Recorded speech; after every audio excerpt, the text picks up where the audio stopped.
Welcome back to Jaago Dunya's live transmission. میں ہوں فاروق حسن, میرے ساتھ موجود ہے ملیہ, اور ہمارے ساتھ اس وقت مہمان جو موجود ہیں بہت ہی یونیک کپل, بہت ہی سینئر پولیٹیشنز, بہت سی خدمات ہیں ان کی اس ملک کے لیے. سید فخر امام صاحب اور سیدہ عابدہ حسین ہمارے ساتھ موجود ہیں.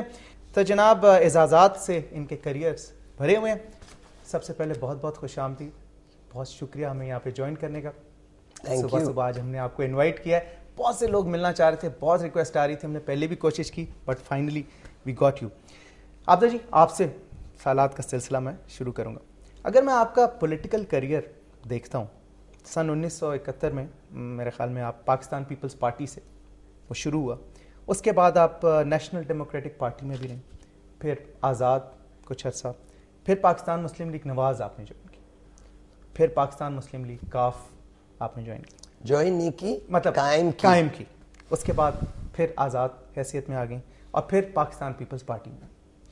تو over a span of almost سے اباؤٹ 40 ایئرس آپ نے 5-6 پارٹیز. ہم نے نیک نیتی سے سیاست میں آئے, کیونکہ ہمارے بزرگوں کا جو ہمیں ورثہ دیا گیا تھا وہ تھا کہ پاکستان بنایا ہے نیک نیت لوگوں نے, اور سیاسی عمل جو ہوتا ہے وہ ہے قربانی دینا اپنے وقت کی اور اپنے واقعات کی, لوگوں پہ خرچ کرنا, لوگوں کو اپنا ٹائم دینا اور لوگوں کی رہنمائی کرنا, اور جو کمزور لوگ ہیں ان کا سہارا بننا. ہمارے ساتھ لائن پر ہے سید فیصل امام صاحب. جی السلام علیکم سر.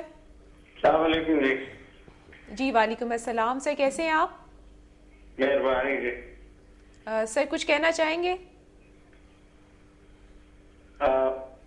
بیسکلی تو ہماری فیملی اس میں انوالوڈ ہے جی پالیٹکس میں. جی جی. اور کچھ جنریشن سے ہیں,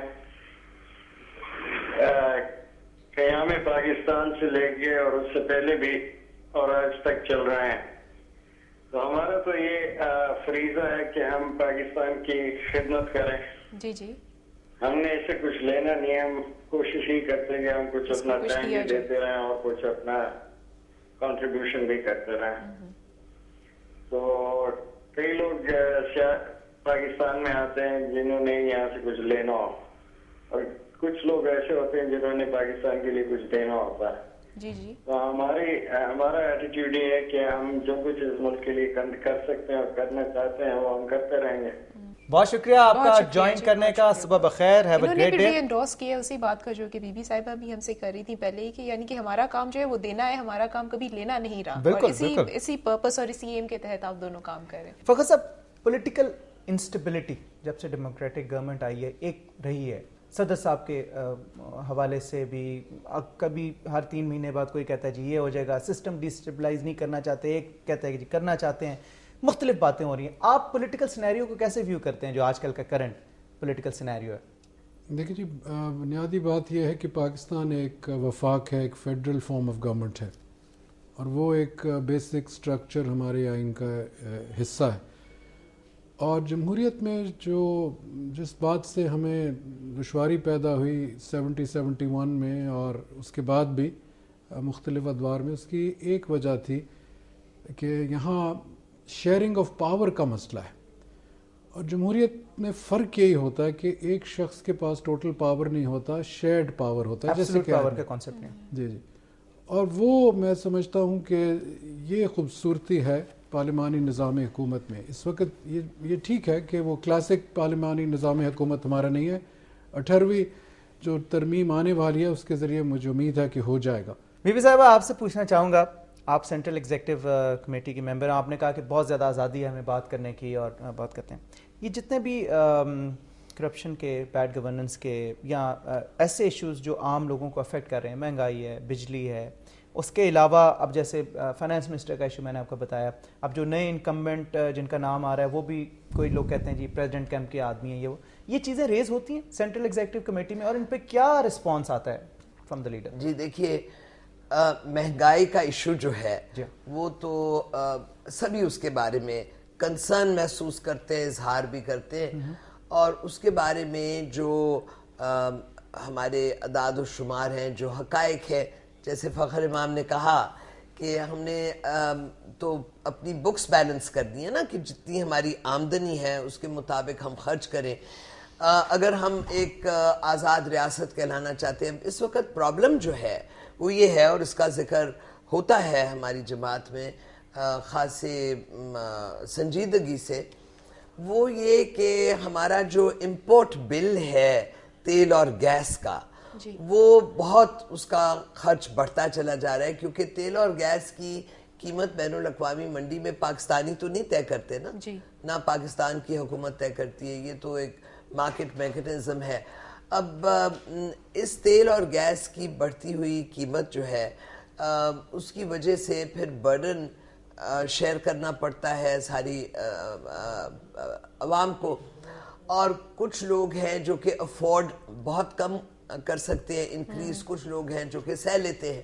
اسی لیے یہ پروگرامز جو بنے ہیں بے نظیر انکم سپورٹ پروگرام کے تحت، یہ ان کا جو صدر جماعت کا ذہن تھا، اور انہوں نے یہ ان کی سوچ تھی، اور ہم نے ان کی سوچ سے اتفاق کیا کہ یہ ایک سیفٹی نیٹ کا کانسیپٹ کوشش کیا جا رہا ہے. جب ہماری بکس ابھی بیلنس نہیں ہوئی کہ ہم ایک سیفٹی نیٹ کا کانسیپٹ جو ہے وہ عوام کو دیں، لیکن جیسے پاکستان کی کمائی جو ہے، پاکستانیوں کی کمائی جیسے وہ بڑھتی ہے اور جیسے اخراجات کے ساتھ اس کا توازن ہوتا ہے، تو یہ سیفٹی نیٹ جو ہے یہ بہتر طور پہ چلائی جا سکتی ہے. آخر میں یہ عرض کروں گی، اور فخر امام اس بات پہ بہتر روشنی ڈال سکتے ہیں، وہ یہ کہ ہماری جماعت کو یہ اعزاز ہے کہ زرعی اجناس کی قیمت جو ہے وہ ڈی کنٹرول کرتے ہوئے زرعی پیداوار کو ایک جس کو کہتے ہیں بوسٹ ملا ہے، جس کی وجہ سے اوور آل امپیکٹ اکانومی پہ صحت مند ہوا ہے. جو ایگریکلچر پروڈکشن تھی مشرف دور میں اس سے زیادہ. ہاں، اور میں آپ کو یہ سمپل سی بات بتاؤں کہ جو ایپٹما، جو ٹیکسٹائل مل کی لابی اور جو شوگر مل کی لابی اور یہ جو پروسیسرز ہیں، ان کی لابیز میں کے نیچے ہر حکومت دبتے ہوئے ہم نے دیکھی ہے، لیکن پاکستان پیپلز پارٹی کی حکومت ان لابیز کے پریشر کے تلے نہیں دبی، جس کا نتیجہ یہ ہے کہ کاشتکار جو ہے وہ تھوڑا سا سانس لے گیا ہے. میں یہ نہیں کہتی کہ فعال ہو گیا، لیکن اس کو سانس آ گیا ہے. صحیح.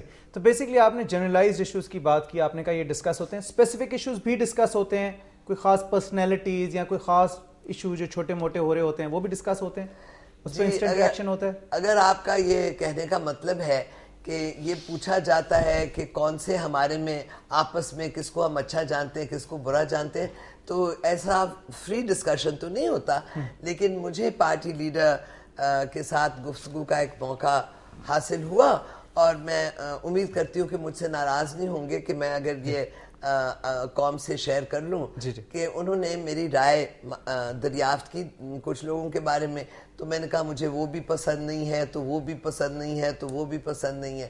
تو انہوں نے کہا کہ دیکھو عابدہ بی بی، آپ تو دنیا جہان کو برا کہتی ہو، لیکن میں اس پوزیشن میں ہوں کہ میں یہ افورڈ ہی نہیں کر سکتا.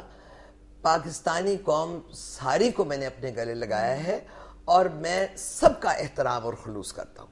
سو یہ پرسپیکٹیوز کی بات ہوتی ہے نا، ویئر یو آر پلیسڈ. ہاں جی ملیہ، میرے خیال میں وقت جو ہے وہ کچھ ختم ہو جا رہا ہے. باتیں تو بہت ساری کرنی ہیں، اور فخر صاحب سے بھی بہت ساری باتیں رہ گئی، لیکن میرے خیال میں نیکسٹ سیشن کے لیے تھوڑا سا بچا کے رکھیں. ہوگا. میم کی جو سب سے بات جی مجھے آج پسند آئی وہ یہ کہ سیاستدان جو ہوتے ہیں وہ عوام کے ساتھ ہوتے ہیں، انہیں عوام کے ساتھ ہی رہنا چاہیے. اللہ کرے باقی سیاستدانوں کی بھی ایسی ہی اپروچ ہو. اور thank you so much ma'am, thank you so much sir, بہت مزہ آیا آپ لوگوں سے بات کر کے. آج کا سوال میں بھی پھر سے اناؤنس کر دوں. ہمارا آج کا سوال ہے، حکومت کو زر مبادلہ حاصل کرنے کے لیے لوگوں کو ترقی یافتہ ممالک کے ویزوں کے حصول میں نرمی کے لیے دوسرے ممالک پر زور ڈالنا چاہیے، ہاں یا نہیں؟ اس کے لیے آپ ہمیں ای میل کر سکتے ہیں jago@duniatv.tv پر، آپ ہمیں SMS کر سکتے ہیں 6622 پر، یا پھر آپ ہماری ویب سائٹ وزٹ کر سکتے ہیں www.dunianews.tv. Take care of yourself. Signing off Maleeha Gilani اور میرے ساتھ Farooq Hasan. We'll see you on Monday. Thank you and اللہ حافظ.